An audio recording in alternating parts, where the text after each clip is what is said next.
है बस शक्ति का मंत्र गायत्री माला हमारे साथ साथ। ओम भूर्भुवः स्वः तत्सवितुर्वरेण्यं भर्गो देवस्य धीमहि धियो यो नः प्रचोदयात्। दोनों हाथ को आपस में रगड़ेंगे तो आपको आँखों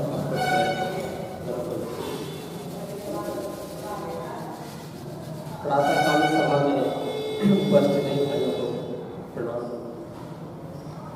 आज अभी नीरज भाई जैसा बता रहे थे कि आज बहुत ही महत्वपूर्ण दिन है। शिक्षक आज 5 सितंबर है, शिक्षक दिवस के रूप में डॉक्टर सर्वपल्ली राधाकृष्णन के जन्मतिथि को उस रूप में मनाते हैं। तो गुरु का पर्व है आज, शिक्षक को हम गुरु के रूप में मानते हैं। तो हम ये बताना चाह रहे हैं कि गुरु की महत्वता क्या है, तो गुरु है क्या। हम लोग गुरु समझते किसको है, पहले उस बात को समझें कि गुरु है क्या चीज़ है। गुरु एक मूर्ति है क्या, लेकिन हम लोग तो उसी को मानते हैं। हम लोग का सोच कहाँ तक है, एक मूर्ति तक है।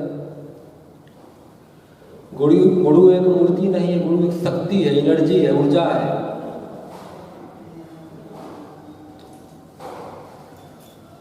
उसको भली भांति समझना पड़ेगा हम लोगों को पहले, क्योंकि जब तक उसको हम नहीं समझेंगे, जब तक हम मूर्ति रूप में बस उसको पूजते रहेंगे, तब तक लाभ भी हमको मूर्ति वाला ही मिलेगा। और जब हम समझेंगे कि वो है वास्तव में क्या चीज़, तब उनका लाभ हमको मिलना प्रारंभ हो जाएगा उसी दिन से, जिस दिन से हम उस चीज़ को समझ लेंगे। स्वामी विवेकानंद को पहचानते थे, उनका भी कोई गुरु हुआ करते थे, वो भी उनका भी कोई गुरु थे ना, रामकृष्ण परमहंस। और हम लोग का भी गुरु, सबका गुरु कुछ नहीं। हम लोग जिस समय से जन्म लेते हैं उस समय से हम लोग का किसी न किसी रूप में गुरु है, जिनसे हम कुछ न कुछ सीखते हैं। वहीं से हम लोग का गुरुत्व मतलब का उनका एक आशीर्वाद प्राप्त होना शुरू हो जाता है।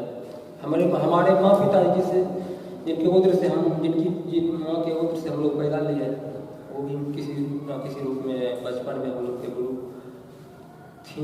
पिताजी भी गुरु थे, क्योंकि हम लोग का प्रारंभिक शिक्षा जो है माँ पिताजी से शुरू होता है। उसके बाद हम लोग स्कूल कॉलेज कहीं भी एडमिशन लेकर के पढ़ते हैं, फिर हम लोग को विषय वस्तु का गुरु मिलता है। लेकिन प्रारंभिक शिक्षा, नैतिकता, ये मिडिल सबके अपने घर से उनके माँ पिताजी के द्वारा सिखाया जाता है। उसके बाद हम लोग जो है क्या करते हैं, जब बड़े होते हैं थोड़ा सा, तो हम लोग स्कूल कॉलेज में स्कूल में एडमिशन लेते हैं, प्राथमिक विद्यालय में। उससे पहले खेलने वाले स्कूल जाओ बैठने के लिए। तो मेरा कहने का तात्पर्य ये है कि हम लोग जो है ना, गुरु विषय वस्तु को भी हम नहीं मानते, उसको बस एक मानिए कि बस है। लेकिन वास्तव में गुरु वो है जो हमको पग पग पर उनका सहयोग मिले, साथ मिले। पग पर सहयोग साथ उनका तब मिलेगा जब हम भी उनका कुछ ना कुछ काम किए हुए रहेंगे, तो उनके बात पे चलेंगे तब ना।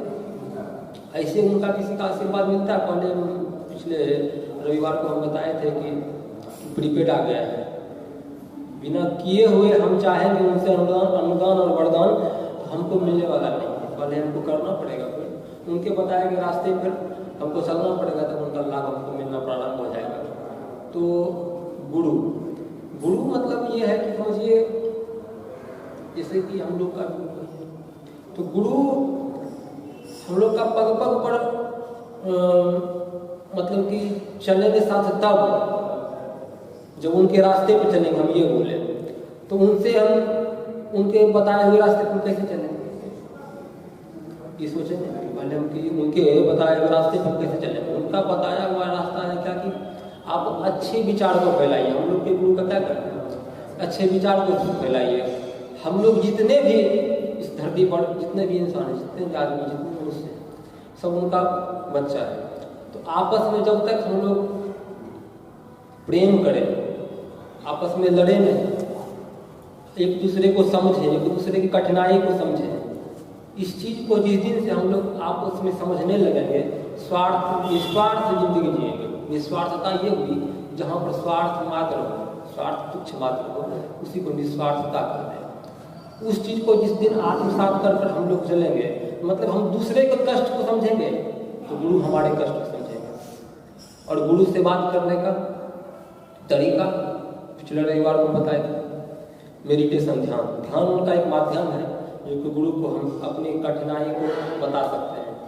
सवेरे जब हम बैठते हैं तो आप जब मेडिटेशन तन मन से जब कीजिएगा, ध्यान जब तन मन से कीजिएगा तो अपनी बात को जब रख दीजिएगा, लिख के चाहे मन में, और बताइएगा, आप देखिएगा 24 घंटा के अंदर वो हल हो जाता है। तो धीरे धीरे ऐसा जब होता है तो हम लोग का क्या होता है, गुरु के प्रति विश्वास जमने लगता है और हम भी गुरु का कार्य करने में जो है तत्परता और दिखाने लगते हैं। क्यों? क्योंकि बिना फायदा का हम लोग काम करते हैं, नहीं करते हैं। तो गुरु ये है। लेकिन हम लोग गुरु किसको मानते हैं आजकल? ये है, हम लोग गुरु ये मानते हैं कि हम लोग के समाज में कोई मुझडंडा है, जिसको 10-5 गो मुख्यमंत्री, मंत्री, इधर उधर मंत्री, मुखिया, कम से कम दरोगों के जो जान पहचान, उसको हम गुरु है। मतलब कि एक इंसान रूप की ढांचा को हम गुरु मानने में, रिस्क लेने में, उसके पीछे चलेंगे तो बहुत सारी कठिनाई भी होगी, उसको हम झेलने में पीछे नहीं हटते, उसको हम बॉस है, गुरु है। तो मतलब मेरा कहने का ये सेंस है कि मतलब तुच्छ इंसान जिसको एक छोटा मोटा पद प्रतिष्ठा जिसको मिला वो उससे जान पहचान है और उससे उसका मुलाकात हो गया, उससे उसका जान पहचान है, तो उससे हम इतना मतलब प्रभावित हो जाते हैं, उसके पीछे घूमने लगते हैं। हम धूप बरसात इस सब चीज़ को नहीं समझते हैं, उसके पीछे घूमने लगते हैं। हमको नौकरी दिलवा देगा, हमको जान पहचान, कहीं मार होगा तो मेरा फैसला करवा देगा। तो इस टाइप की मेंटलिटी के साथ हम लोग हैं तुरंत अटैच रहते हैं। लेकिन जो सब हेड ऑफ डिपार्टमेंट, ट्रांसफार्मर, जहाँ से एनर्जी मिलता है उस दरोगा को ही मिलता होगा, उस मतलब हर इंसान को मिलता है, उससे हम लोग कहते हैं कि अटैचमेंट जोड़िए, उनसे जुड़ाव कीजिए, तो वहाँ हम लोग जो है बड़े लगा देते हैं, बुद्धि लगा देते हैं कि वहाँ काहे जोड़े, काहे हम लोग क्षणिक सुख खोजते हैं। क्षणिक सुख किसको कहते हैं? कोई चोर कहीं पर जाकर के डकैती रात में कर लिया, 2-4-5 लाख रुपया लूट लिया और उसको 1 सप्ताह में खा पी गया, वो हो गया क्षणिक सुख। तुरंत 1 सप्ताह के अंदर में बुलेट निकाल लिया, रेस्टोरेंट में खाया, 1 सप्ताह मानते 1 महीना, नहीं तो 1 साल खींच के लग गया। तो कोई उसका एक सीमा होता है, समय का एक टाइम ऑफ पीरियड होता है। उसी समय तक वो उस चीज़ को लाभ ले सकता है, उसके बाद फिर उसका जो चलता था दाव वही चलेगा। तो हम लोग उस चीज़ को ज़्यादा मानते हैं, शॉर्टकट को हम लोग ज़्यादा हम लोग को पसंद करता है, लेकिन हम लोग को पता नहीं कि उसमें रिस्क बहुत ज़्यादा है और हम लोग लॉन्ग टाइम को नहीं अचीव कर पाते। हम लोग को ऑक्सीजन सिलेंडर मतलब कि अगर जो तुरंत पड़ जाए, मतलब जरूरी पड़ जाए, तो वो हमको मजबूरी मिल रहा है तो हम उसको 100 के बदला लाखों में खरीद करके पीठ में टांग करके घूमेंगे, वो बेहतर है। लेकिन एक पौधा नहीं लगाएंगे। मेरा कहने का सेंस ये है कि हम और आप कोई भी आए जब एक गुरु से नहीं जुड़ते हैं तो हम लोग का बुद्धि बस ऐसा ही छोटा मोटा रहता है। जब एक गुरु से जुड़ते हैं तो हम लोग को हर समय हर पद पर उनका एक अदृश्य रूप में सहारा मिलते रहता है। जब भी हम कुछ गलत काम करते हैं तो उनका सहयोग मिलता है। उस समय हम अगर कुछ करना भी गलत जो चाहते हैं नहीं हो पाता है। एक गार्जियनशिप के रूप में, जैसे कि आपके पापा और पिताजी चाहे गार्जियन घर के जो भी दृश्य रूप में है, जिसको हम गार्जियन मानते हैं, वो जब तक हमको कहीं पर देखेंगे घर में तभी डांटेंगे। हम इधर आके कुछ कर लिए उधर जाके कुछ कर लिए, कहीं पर जाके जहाँ हमको कोई नहीं पहचाना वहाँ जाके कि हमको कोई डांटेगा। जब हम गुरु से जुड़ते हैं, एनर्जी से जुड़ते हैं, तो उस जगह पर जब हम गलत काम करने के लिए चाहे हम चाहते हैं, चाहे हमको अनजान में कोई करवा रहा होता है, तो वहाँ पर गुरु ही काम करते हैं। उस समय वो आकर के हमको रोकते हैं। उस समय हमको आकर के आप जैसे कि आपका कोई एक संगति किसी गलत इंसान से, जैसे कोई चोर डकैती हो गया, कोई चोरी करने के लिए जा रहा है, आपको नहीं पता है कि वो कहाँ लेके जा रहा है। जब आप आधे रास्ते में जाइएगा तो कहीं ना कहीं आपको किसी वजह से कोई कॉल कर देगा, किसी वजह से, वो वजह कोई और हो, लेकिन करवाता कौन है? वो गुरु ही करवाते हैं। मतलब किसी न किसी तरह आपको रुकावट पैदा करके आपको लौटना पड़ जाएगा उस जगह से, आप उस गलत चीज में नहीं जा पाइएगा। मतलब आप पर कभी भी कोई तरह का जो भी विपत्ति आएगा, विपत्ति समझिए उनका होगा, आपका विपत्ति उनका विपत्ति होगा। आप पर अगर कोई दाग लगा तो मतलब उन पर दाग लगा, अगर उनसे जुड़ते हैं तब। ये होती है गुरु। तो बहुत बेनिफिट है, हम लोग बेनिफिट खोजते हैं। हम हर रविवार में बस बेनिफिट ही करने आते हैं, क्योंकि बिना बेनिफिट का कोई कहीं पर टिकता नहीं है। इसलिए बेनिफिट को जानिए हमेशा। एकलव्य का नाम सुने होंगे, एकलव्य का नाम सुने होंगे। गुरु द्रोणाचार्य जब पांडव और ये कौरव सबको गुरु दीक्षा दे रहे थे तीरंदाजी का जरूर, तो एकलव्य भी पहुंचे उस भीड़ में, बोले हमको भी लेना है। तो एकलव्य पूछा तो गुरु द्रोणाचार्य जो है नीचे तबके को तो वो शिक्षा नहीं देते थे। तो एकलव्य को सीखने का अंदर से मन था, हम सीखेंगे, और लेकिन वो मना कर दिए। लेकिन उनको कोई फर्क नहीं पड़ा। वो क्या किए कि गुरु द्रोणाचार्य कहीं जंगल में गए, कहीं दूर पर मूर्ति बना ली और मूर्ति बना लिए। वहाँ पर वो उन्हीं को गुरु द्रोणाचार्य मान करके जो है सीखना शुरू कर दिए, और सीखना शुरू कर दिए। अब देखिए गुरु की शक्ति इतनी, मतलब मूर्ति को समझते थे क्या कि जीवित बैठे हुए साक्षात, और उस रूप में मतलब उस रूप में उनको पूजने लगे। और उनको देख करके ये नहीं समझते थे वो मूर्ति है, हम सीख रहे हैं। वो ये देख रहे थे हमसे गलती होगा कि वो देख रहे हैं, मतलब कोई भी तरह का उस भाव से वो तीरंदाजी करने लगा। और पता है इतना सुंदर, इतना अच्छा तीरंदाजी है कि कुत्ता जाए। और वो जब तीर मारे ना, बहुत बड़ा कहानी है उसके पीछे, हम शॉर्ट में बता रहे हैं बस आपको। उस कुत्ता के जीभ में जाके तीर लगा। समझिए कितना बड़ा तीरंदाज होगा कुत्ता, तो कभी कभी जीभ निकालता है। समझिए कितना सेकेंड का भी कितना पार्ट होगा, उतना समय के लिए, उतना पल के लिए वो जीभ निकाला होगा। उसके जीभ में जाके वो धनुष लग गया, और वो छटपटाते हुए कुत्ता कहाँ पहुँच गया। वो जब पांडव और कौरव के यहाँ पर वो सिखा रहे थे द्रोणाचार्य साक्षात रूप में, वहाँ पर पहुँचे कुत्ता। और जब द्रोणाचार्य देखे तो उनका वो देख करके भयभीत हो गए, सोचने पर मतलब कि सोचने पर मजबूर हो गए आखिर ऐसा क्या हो गया कि तो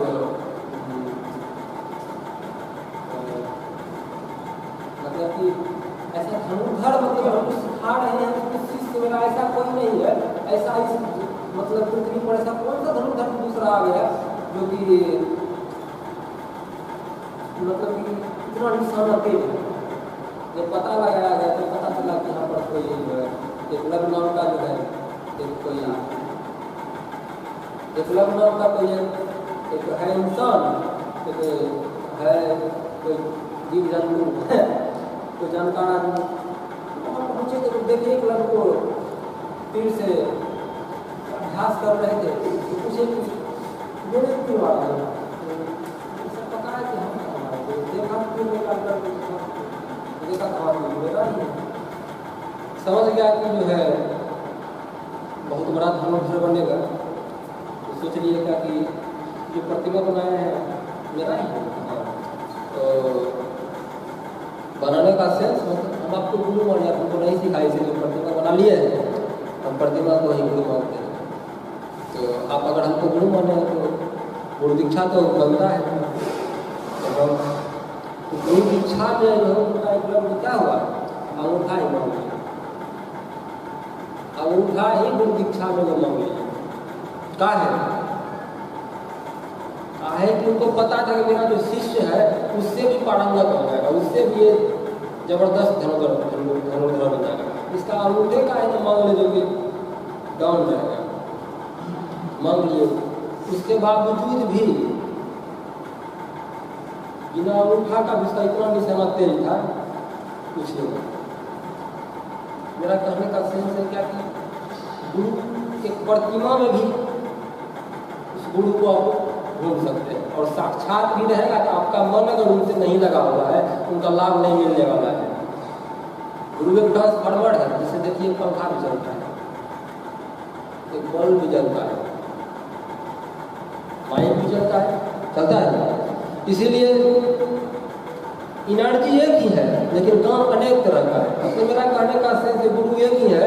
आपकी कठिनाई किसी रूप का रहेगा, किसी रूप का, आपका घर का हो, आपके मन का हो, आपके सोच का हो, आपके विचार का हो, सब कठिनाई का हल उनके पास है। हर इंसान कोई न कोई एक चिंतक खोजता है ताकि अपना कठिनाई को बता करके उसका सॉल्यूशन हो जाए। आप गुरु से जुड़िए, एक अच्छे गुरु से जुड़िए, और बिना गुरु का आप पता कर लीजिए कोई भी महापुरुष हुए उनके जीवन में बिना गुरु का कोई आगे नहीं बढ़ा है। एक कहावत है, एक लाइन है, फ्रेज है, गुरु बिना ज्ञान नहीं है। तो गुरु बिना ज्ञान कहीं नहीं है। गुरु जो है पांडव का बेटा, गुरु जो है दुर्योधन का बेटा। दोनों का गुरु कौन था? एक ही था, जो मतलब द्रोणाचार्य थे। लेकिन लाभ पांडव ज़्यादा लिए और दुर्योधन नहीं लिए। उसके पीछे कारण था, क्या दुर्योधन में ऐठन ज़्यादा था। क्या रंजन भैया? ऐठन विशेष ऐठन था, थोड़ा मोड़ा नहीं, उसको दाबी था, हम 100 भाई, हमको ज़्यादा ताकत है। जब ऐठ के मांगिएगा ना तो फिर दिक्कत हो जाएगा। तो गुरु के सामने झुकना पड़ेगा। ये दिखाइएगा, हमारा बाबूजी को 200 बीघा धरती है, हम काहे गुरु के सामने मतलब कि झुकेंगे, किसी को 5 बीघा हुआ ही नहीं झुके। इस भाव से झुकिएगा तो 5 बीघा वाला को 500 बीघा हो जाएगा, 200 बीघा वाला को पता चलेगा 2 कट्ठा में बचा है। इसलिए भाव सबसे बड़ा मायने रखता है जब मांगिएगा। क्योंकि आप मांगने वाले को देखेंगे हमेशा उसका हाथ कहाँ रहता है, उसका हाथ हमेशा नीचे रहता है, देने वाला का ऊपर रहता है। आप सोचिएगा मेरा हाथ ऊपरे रहे, मांगियो ले ऊपरे रहे। और एक बात और, जब भी किसी गुरु से कुछ मांगिए तो उसके लेवल का चीज मांगिए। ये भी नहीं मत मांग दीजिए उनका भी थोड़ा सा लेवल भी, उनका भी लेवल डाउन है, मतलब उनके लेवल का चीज कुछ मांगा, छोटा मोटा आपने पूरा नहीं। भीख मांगते कभी किसी को ट्रेन में देखे?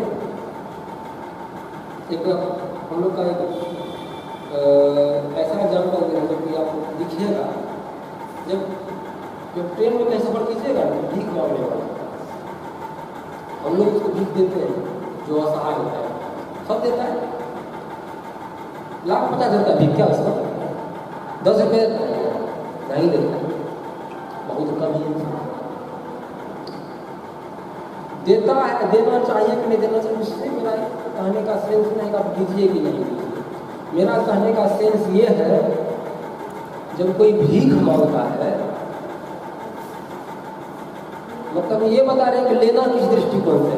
जब कोई भीख मांगता है, आप अगर उस आपके सामने मांगने आता है तो क्या करते हैं? जेब टटोलने लगते हैं। क्या आपके पास पैसा नहीं होता है क्या? पैसे पर कर रहे होते हैं, आपके पास पैसा होता है लेकिन आप टटोलते फिर क्या है? टटोलते हैं आप सिक्का, 2 रुपया वाला, 1 रुपया वाला जो सिक्का मिल जाए, 5 का नहीं, नीचे उसका लेवल क्या होता है? भीख मांगने वाला 1 रुपया 2 रुपया, उससे ज़्यादा उसका लेवल ले जाए। अगर वो नहीं मिलता तो बगल वाले से मांग के देता, तो अगर पास में कोई है सिक्का तो निकाल के दे देगा। अगर जेब में नहीं मिला तो जेब को ढूंढिएगा, लेकिन दीजिएगा आप सिक्के है।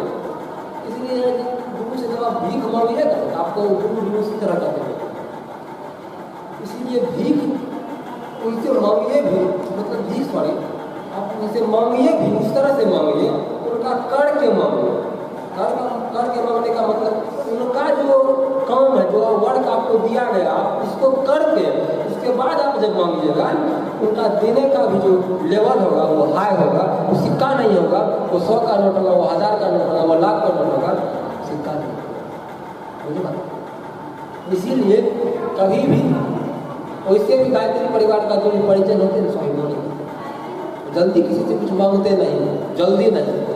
पहला उसके पीछे कारण रीजन है कि गुरु जो सही रूप में गुरु से जुड़ जाते हैं उनको किसी का कमी नहीं होता तो काहे किसी से कुछ नहीं मांगेगा, जो चीज का कमी भी होता है तो गुरु के समक्ष रखा जाता है, वो पूर्ति कर देते हैं तो काहे किसी से मांगेगा। इसीलिए इस विचार से स्वाभिमानी होते हैं, समझे।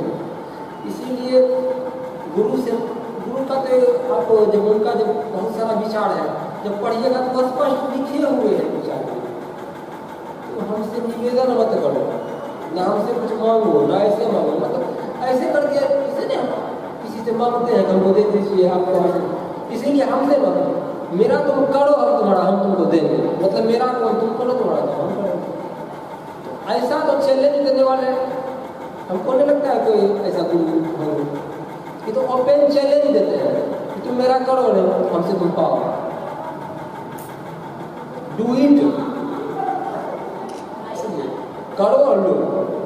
इसीलिए बोने और काटने का सिद्धांत गुरु का है, आप बोइए और काटिए। ऐसा भी नहीं कि बोल दीजिए बाढ़ आया आपका फसल डूब गया तो ये नहीं है, डूब भी गया तो कोई टेंशन नहीं, आप किए ना, प्रयास तो किए, यही चीज है। तो गुरु भी हम इसी तरह का मानेंगे, गुरु भी विषय वस्तु का भी गुरु है। आपको विषय वस्तु के गुरु के बारे में बता रहे थे, जैसे सब्जेक्ट वाइज हम लोग का गुरु का